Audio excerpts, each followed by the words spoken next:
Hello everyone, ATR here, and it's time for some patch notes. That's right, the patch notes for the September 17th update are now online. They actually came out yesterday. I didn't have time to do it. I'm sorry, but I'm doing them now, and it's not the 17th yet, so haha, I got in there before time. Anyways, let's go and head into the patch notes. There's a lot to go through. These are generally from the preview balance mod that it's been going out, but this is, officially the note that's going to be affecting on the 17th. So anyways, let's head straight into it and not waste any time. So starting off with general updates, we're going to see some rotation in the maps. You see added is going to be Sursdorf, Ecliptic Fields, Achilles River, Monthmere, and Red Bull Express, whatever. And we're going to be seeing the removal of Bistraya Boda, Wolf's Lair, Eindhoven County, and Pablo's House. So those are gone now. So there you go. Also, Coltech, Blizzard, and Freezing is going to be disabled from auto match. And it can be enabled or disabled in custom matches. And it says that this option does not affect Deep Snow. So that there is Relic saying we failed, basically. Cold Tech, Blizzards, and all that was something that they had, been talking and very proud of when, Company Heroes 2 was going to come out, and oh my god, look at this, the snow, and there's going to be blizzards that affect you, and it was cool. Like, it's a nice thing that they added. It's a cool mechanic, technically speaking, but in practice it sucked, and you saw, generally speaking, most players vetoing any maps that had Cold Tech, Blizzards, and such in them because they just didn't want to deal with it. It also affected the pacing of the game. You would have basically, moments where both armies essentially had to stop and not do anything because otherwise their units would freeze and all that. It didn't really actually make for a very entertaining game, especially not to watch.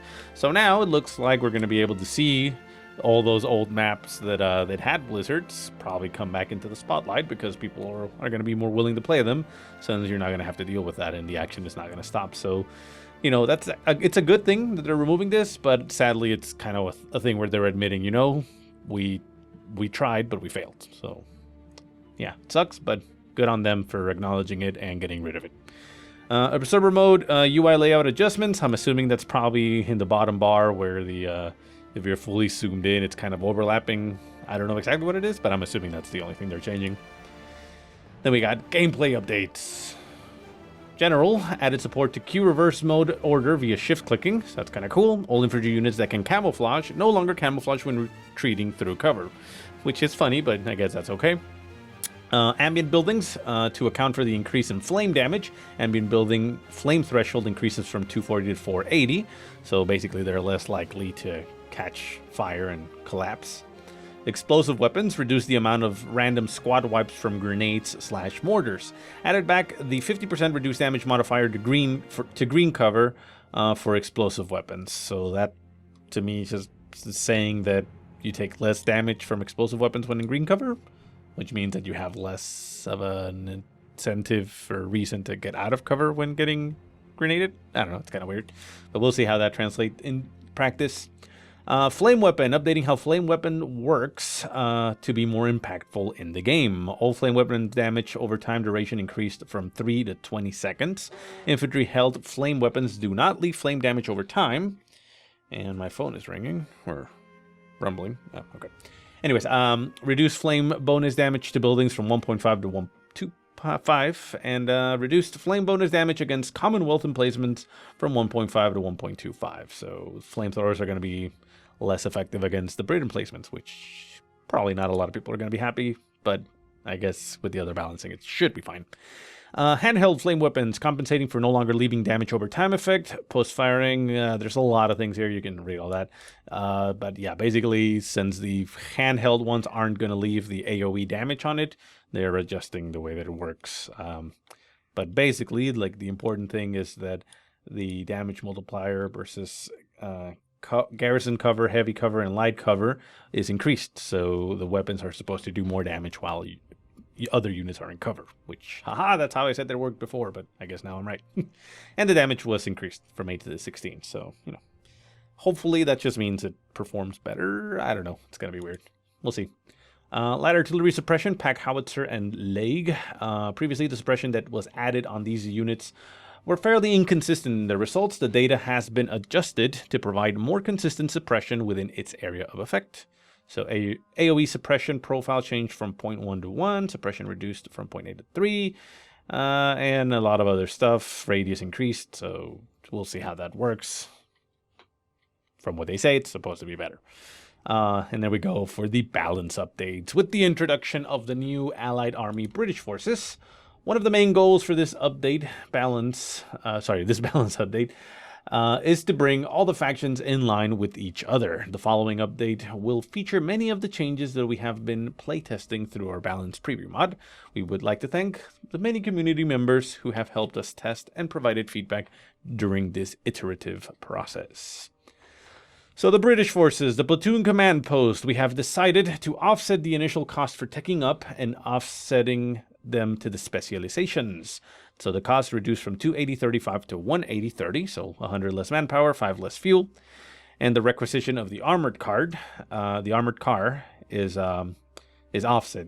So it got increased from 50 manpower and 10 fuel to 100 manpower and 15 fuel.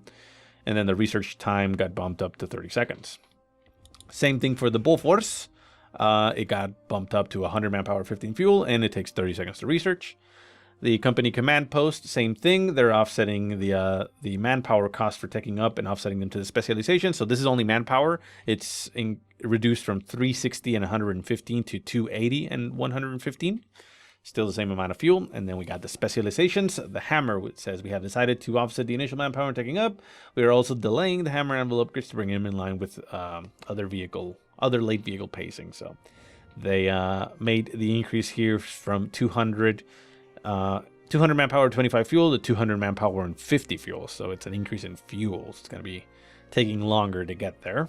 And the research time again, 30 seconds. Same thing with the anvil, 25 to 50 fuel. 30 seconds. The Logistic Glider HQ. We felt the Glider HQ already provided tremendous bonuses to the player, and giving extra resources as well was over the top. We have also reintroduced Builder Medics to allow players a manpower healing option. So it says no longer grants extra resources, can now build medics, and new bulletins available for medics drops through War Spoil. So that's kind of cool that medics are buildable, I guess, but we'll see how exactly they function. Artillery cover added a delay and warning smoke to give players a chance to react to the ability. Changed the stun critical with a weapon disabled to prevent constant stun. So added a warning smoke, added 4-second delay, and the vehicle stun critical removed from penetration table, replaced with main gun loader injured. Command tank buffs. The initial bonuses were dialed up at extreme levels. We are bringing the bonuses in line with other auras. So the accuracy reduced, received accuracy increased, reload weapon increased, and cooldown weapon increased. So yeah, changing all those modifiers, so bringing them in line, I guess. So the command tank debuffs, so they're reducing the penalties, so they're not as severe because it's not providing that big a buff anymore, right? So the weapon reload modifier reduced from 4 to 2, the cooldown modifier reduced, accuracy modifier increased, and receive accuracy modifier reduced. So those debuffs are less severe, like I said. Emplacement. Slight adjustment to emplacements to prevent HMG weapon teams from garrisoning to prevent odd behavior. Brace has been given a cooldown to allow opportunity of attack for opposing players. 75 seconds actually means 45 seconds due to the 30-second duration time. So HMGs, heavy weapon teams, heavy machine guns, I should mean, they can't be garrisoned into those buildings anymore. And the brace has been increased from, the cooldown has been increased from 15 seconds to 75 seconds, which I understand, because it can be frustrating to try to take down Brit buildings and they're just braced and you have to focus too much on them and probably can't even take them down. But I feel it's kind of stupid. It's like, so you have the ability to brace, and we're under attack, so they brace and blah blah blah blah, and okay, so they survive, and then the brace ends, and then you get attacked again, and you're like, brace the building for impact. No, sir, we actually just braced it a little bit a while ago. How about in like about 30 seconds? If you feel that we still need to brace it, we'll do it then, because we don't really want to do it that often, and it's kind of boring to just be sitting there with clutching our heads while we're on the gun. So we were not feeling the brace right now. It's like, really? Why? Like the brace itself basically disables the building so that it just absorbs damage, but it's not actually doing anything. And with not being able to have a HMG inside, it's also not able to really fire back if it has one in it. So I don't like that. I mean, I understand it from a balance perspective and being able to, make them more vulnerable in Zich, but I don't like it. I feel it's stupid, but whatever. We'll see how it works and if it has to be readjusted at some point. Churchill Crocodile, reducing the durability slightly to help players deal with this slow-moving tank. With the changes to how flame weapons work, we are adjusting the Crocodile stats accordingly. So, flame weapon damage over time, damage reduced from 4 to 2. Flame weapon max range reduced from 35 to 32. Flame weapon damage reduced 16 to 12, and the health reduced from 1600 to 1400. So the Churchill Crocodile taking a little bit of a nerf there. I mean, should still be good considering the numbers, but shouldn't be as amazing. Churchill AVRE pretty much doing the same thing. Health reduced to the same value. The Petard, the damage got reduced by 200, so 640 to 440. And the damage multiplier versus buildings, 1.45.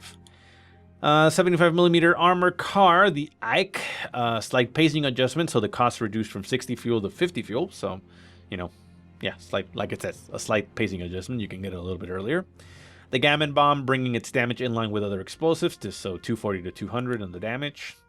The Universal Carrier adjusting its Wasp flamethrower weapon to bring the unit in line with the rest of the flame weapon changes. Initial damage was reduced significantly to prevent instant model killing. However, the damage over time remains potent as ever. In addition, we have added multiple things to help the UC Universal Carrier deal with snipers. So the Wasp flame weapon damage over time reduced from 4 to 2. Added 50% bonus accuracy against sniper types, so basically making the carrier a sniper killer. Increase detection radius from 10 to 25, again, being able to reveal it, so that's kind of cool. Wasp damage reduced from 16 to 6, so less damage on the flamethrower. The range also reduced to 32. The research time reduced from 45 to 30 seconds, and as well for the Vickers machine gun, it takes only 30 seconds now to research. Command Stand Mark 6 Silence SMG. These guns were very lethal at close range. Yeah, we saw that. which provided almost no time to react, so damage near reduced from 1 to 0.85. So should give you a little bit more time to retreat if you get assaulted by, the commandos. The Bofors unit was overperforming. No shit. Accuracy reduced. You can see it there. Numbers. Damage reduced from 40 to 30 versus building garrison cover damage multiplier changed from 0.5 to 0.2. Distance scatter max change from 2.15 to 5.15. So yeah, it took a big hit. We'll see how much of a hit, but yeah, the Bofors got addressed a little bit. Crew repair operations. The repair rate was so high it allowed players to disengage, repair, and re-engage before the enemy had time to prepare or recover. Repair rate reduced by 30%, 16 per tick to 11. Okay, so making it take a little bit longer to get repairs. Sniper, this should improve usability. Weapon behavior changed from once prone firing moved to none. So basically it looks like the guy shouldn't want to hit the dirt to take a shot. Should be able to shoot while standing, so we'll see how well the sniper improves with that. It's been fine, but I guess it's not overly amazing, right? Comet, slightly increasing its scatter to bring the unit in line with its generalist counterparts, also increasing its pop cap as it was previously undercosted. So the scatter increased from 3.2 to 4.2, and population increased from 12 to 16. And there you go. Now for the Wehrmacht. GRW 34 81mm mortar unit was overperforming with a tremendous rate of fire. No shit. You now notice that it was shooting too fast? You purposely made it shoot too fast. I remember the patch. Like, ooh, while ago. You nerfed the Soviet ones, but you purposely made the Wehrmacht one better. But whatever. Anyways, reload increased from 2.4 to 4, so it should shoot slower at least. Panzer Grenadiers, we are looking to minimize the heavy attrition cost of this unit. Reinforcement cost reduced by 10%, so making it, less of a valuable target for the sniper. Still pretty good, but, a little bit less impactful on the manpower for the other guy. Sniper, slightly reducing the rate of fire of German Sniper as the base unit was slightly overperforming. Yeah, I mean, it really required very specialized and skillful hands to overperform, but I can understand why. So the cooldown unified to 3 out of 3 instead of, being variable. And the reload minimum increased from 3 to 4. So yeah, basically it's going to shoot slower, essentially. Not too slow, but, a little bit slower. Stug 3E and G. With the resurgence of Stug use, we are looking at changing the way target weak point to prevent chain stunning scenarios, which provided a frustrating experience for players. So target weak point will now disable main gun temporarily, no longer causes vehicle stun. This I don't like. I don't like that they're changing that. I understand, again, because of the whole quote-unquote frustrating factor that they're trying to address for the whole game.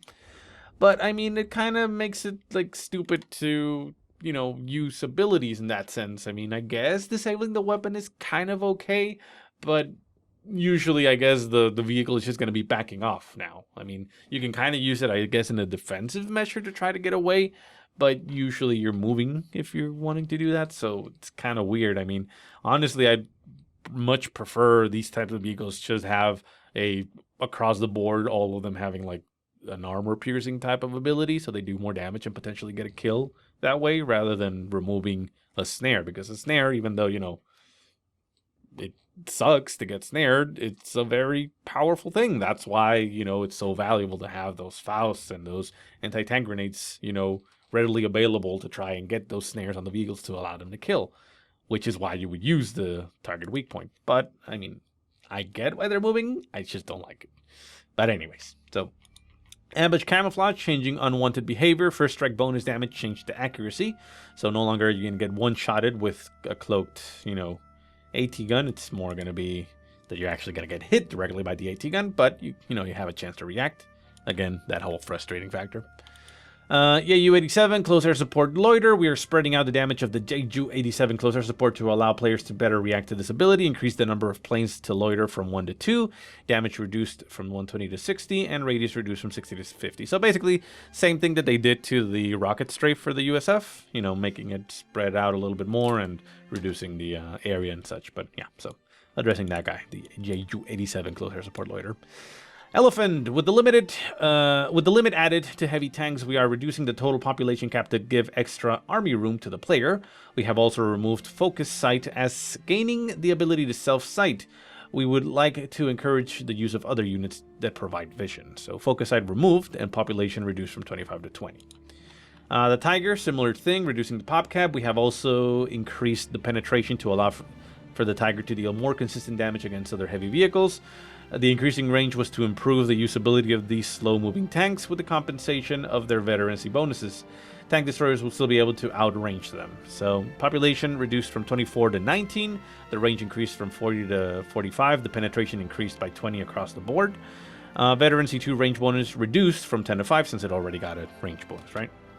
Tiger Ace, removing target weak point, again, same thing as the other one. It says it also provided too much utility for an already potent vehicle. So the Veterancy 2 range also reduced, the range increased, same as the Tiger, and the weak point removed. The 222 Scout card, we wanted to introduce some counterplay, I guess I should say, against Sniper. So it now has a 50% bonus accuracy against snipers, and increase the detection radius from 10 to 25. So again, another ability to take out the snipers. 251 Flame Half Track, this I don't like, but whatever. Increasing the range slightly. To help the Flammenwerfer be more effective. We are also removing its ability to reinforce once players get the upgrade. This provides the player with a distinct choice in how they want their unit to perform. So they increase the range for the flamethrower, but it loses the ability to reinforce. This, I feel, is kind of killing the unit. Like, nobody's going to use it anymore. Like, the reason you would use it as Wehrmacht is because it had both the flamethrower and still had the ability to reinforce. Without it, I mean, you would have to maybe reduce the cost of it so the players would still feel it and leave it in its MG, form to be able to basically just sit there behind the lines and reinforce your units. Because otherwise, yeah, I mean, I don't like this. I think this is stupid, but we'll see. We'll see if we ever actually see the flame half-track. Panzerwerfer, reducing the scatter slightly and adding suppression to the rockets to improve the unit's effectiveness. So yeah, I think what it says. So basically, yeah, they added the suppression ability to those rockets, kind of like the artilleries, right? Soviets, starting resources. We are reducing their starting resources as well as the cost of their starting buildings to open up more versatility among early game compositions. Pacing has not been effective, so the starting fuel has been reduced from 50 down to 20, but as well, the Special Rifle Command and the Support Weapon Campanella have both been reduced by the same amount. So it's 30 less fuel that you start with. The buildings cost 30 less fuel. It's either 10 for the Rifle Command or 20 for the Weapon Campanella. Tankovivi Battalion Command. We are slightly delaying this building to allow players to have more time to prepare for an early vehicle rushes. For any early vehicle rushes, sorry. Fuel cost increased from 80 to 85, so cost a little bit more, not too much. Partisan, we wanted to give some consistency and utility to partisans. Anti-infantry partisans will always be equipped with PPSHs. Partisan PPSH damage increased from 2 to 4. Anti-tank partisans will always be equipped with Panzerschrecks. Anti-tank partisans now replace irregulars. Added partisan grenade to anti-infantry partisan. And added camouflage to both partisans. So looks like you're not going to get that variability. Instead of having PTRSs, you're going to get Panzerschrecks, which honestly you always wanted Panzerschrecks. It's a better option, but you know, you're going to see less variation in them, which kind of sucks, but I guess it's fine. Conscripts. Previously, conscripts did not scale too well in the late game, really. We are increasing their survivability as they vet up. Veteran C3 receive accuracy modifier increased from 33% to 40%, so they should be a little bit hardier at Veteran C3. Molotov Cocktail, reducing the initial damage that the Molotov does on explosion because it was killing models instantly due to the additional changes to flamers. Initial damage reduced from 20 to 10, damage over time, damage remains the same, and research cost reduced from 25 to 15. I'm assuming fuel, right? So yeah, okay, so the Molotovs are getting addressed a little bit.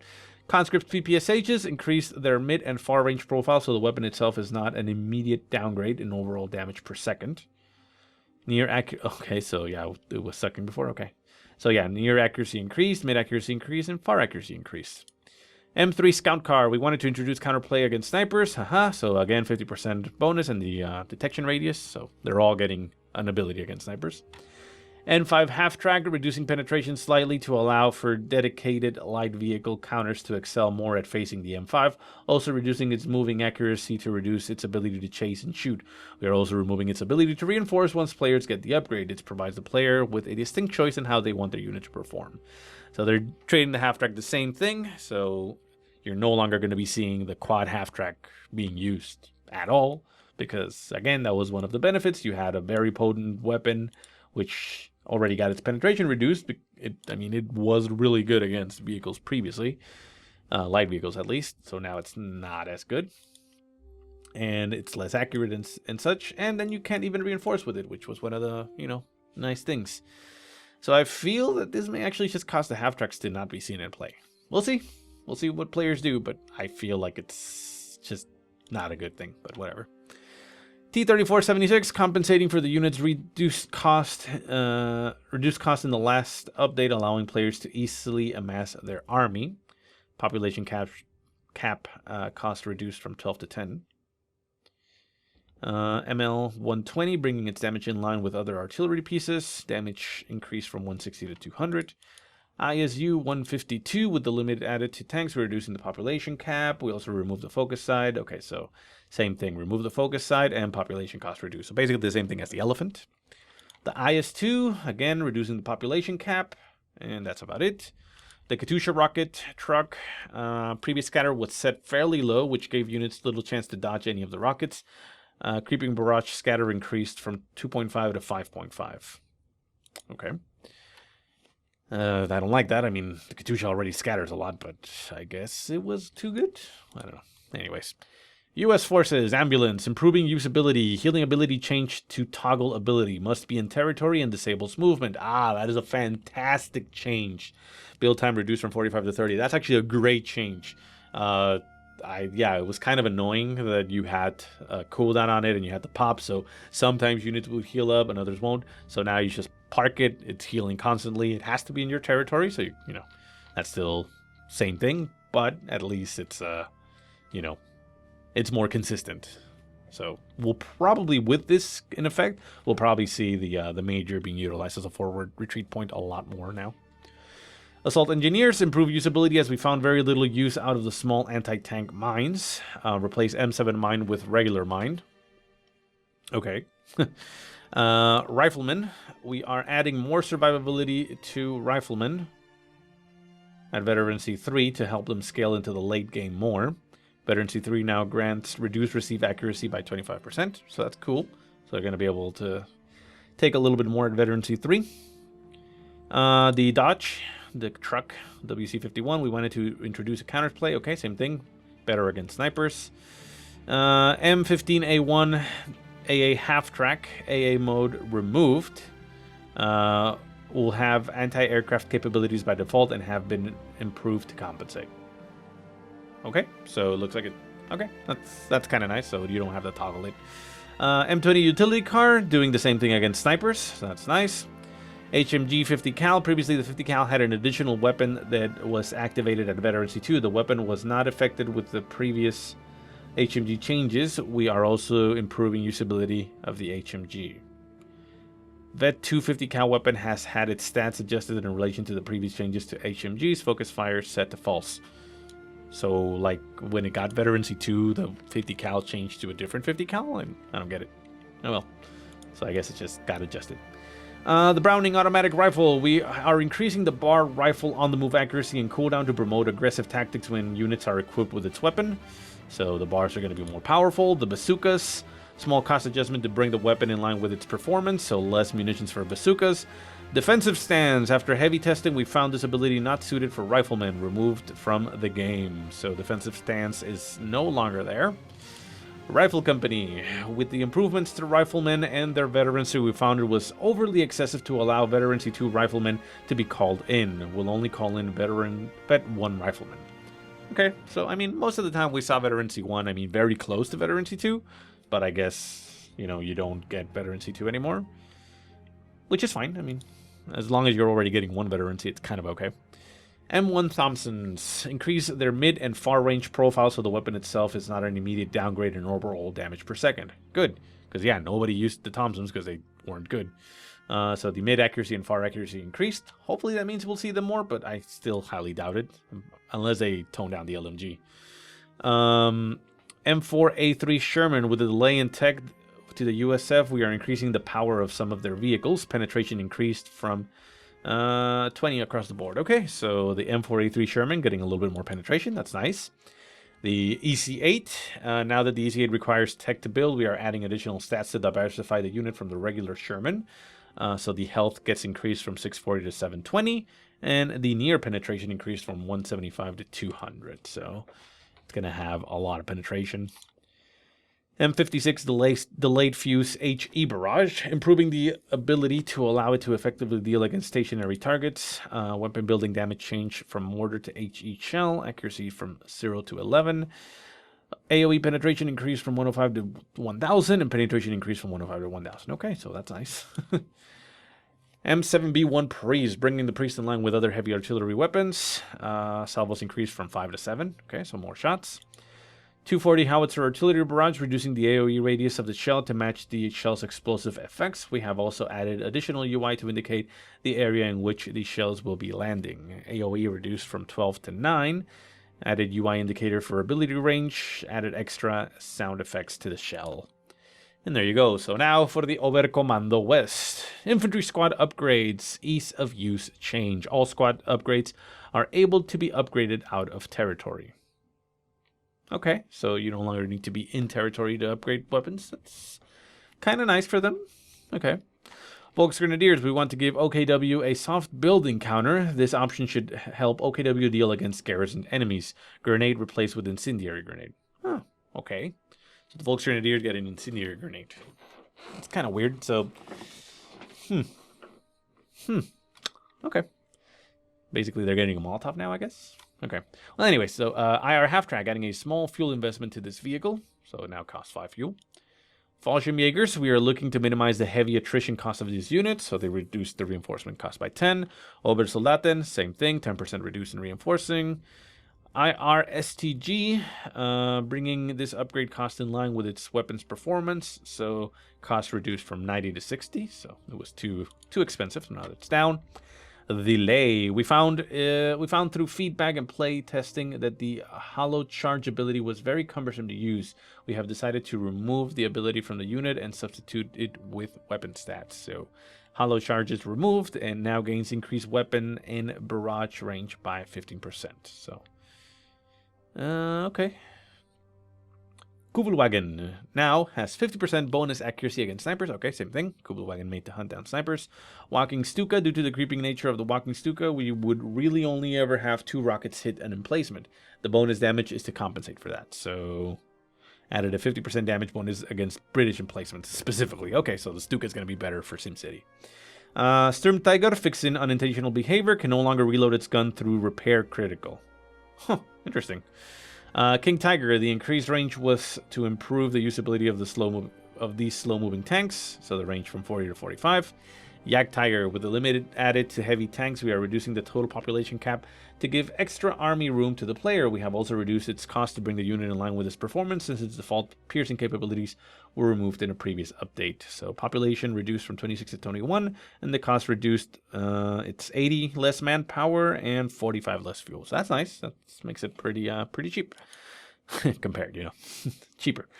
And there you go. So map updates. Sept Summer added as a permanent map in the custom match map list. Lian Forest adjusted map entry points to prevent units from pathing outside of the battlefield to reach territory points. Lian Forest Winter adjusted map entry points to prevent units from pathing. Same thing. Langriskaya doing the same thing.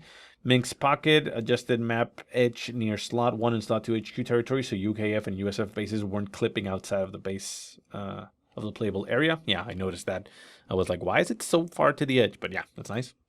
Langriskaya Winter, reduced/reworked Deep Snow.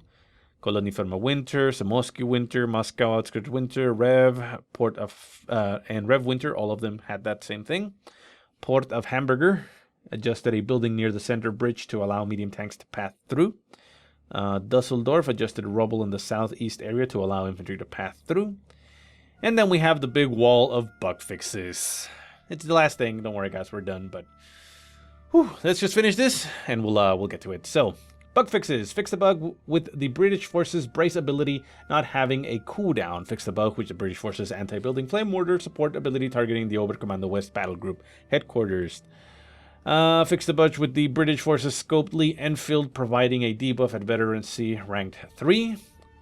Wehrmacht grenades receiving an extra modifier. Wehrmacht assault grenadiers, assault grenades not scattering when thrown. Soviet DSHK HMG suppression and incremental accuracy values. Soviet HM38 120mm mortar squad cost. Soviet conscript's ability, conscript repair, and anti-tank grenades sharing hotkeys. Okay. U.S. Forces mine not using a proper mine. U.S. Forces Rifleman Field Defense CP requirement. Oberkommando West Sturmtiger area of effect profile being reverted to a previous revision. Oberkommando West Panzerfusilier anti-tank rifle grenade ability projectile lifetime. Oberkommando West Panzer II Lux light tank when receiving a brew up critical. Brew up? What the hell is a brew up critical? And a victory point ticker in observer mode. Oh, please. Does this mean that they finally fixed the issue where they're switched? Oh, tell me that's the thing. Anyways, fix the bug with some big explosive weapons not destroying building panels. Heavy cover modifiers not providing right percentage of damage modifiers to explosive weapons. Map objects, Panzer Howl, Panzer Turret, and Panzer Barrel allowing them to be salvaged. Several medium tank wrecks so they can be crushed by other medium tanks. The map object Haystacks, so it is now removed from the battlefield when destroyed. Map object Opel Blitz wreck is now crushes properly. Fix the bug so the Eastern Front Army maps are now playable for demo users. Fix the rest of the maps. Langriskaya and Langriskaya Winter no longer require the standard game to play. Fixed a crash that occurred at the end of the Ardens Assault Sector Line mission. Added prioritized vehicle back to medium tanks. Good. Adjusted the map object Opal Blitz truck so it can be crushed by medium tanks. And data optimizations. Dun dun. And that is it. I know it was long. I didn't expect it to go over 30 minutes, but there you go. So these are all the changes that we should be expecting on the 17th of September. So that is very, very soon. If this comes out tomorrow, hopefully that means in 1 day. So there you go. So anyways, guys, I hope you enjoyed me reading the patch notes to you. And I hope that there are more patches in the future for us to read. But anyways, guys, thanks for watching if you watched this long. And I'll see you next time.